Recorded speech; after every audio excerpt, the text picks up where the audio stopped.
की बोले आज के परम आनंद की। सभी भक्त लोग श्री हनुमत जन्मोत्सव में सादर आमंत्रित हैं। प्रातःकाल 9 बजे से शाम को 9 बजे तक श्री हनुमत जन्मोत्सव का कार्यक्रम रहेगा। तो इष्ट मित्र परिवार के साथ सभी भक्त लोग 12 अप्रैल शनिवार को प्रातःकाल 9 बजे से शाम को 9 बजे तक सादर आमंत्रित हैं।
Oh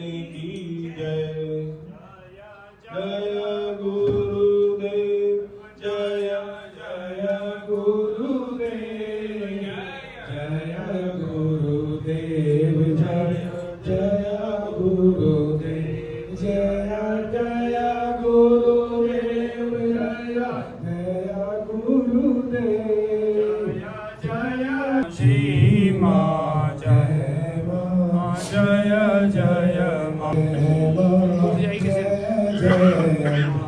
હે રામ બોલો રામ બોલો બોલો બોલો રામ બોલો રામ બોલો બોલો બોલો રામ બોલો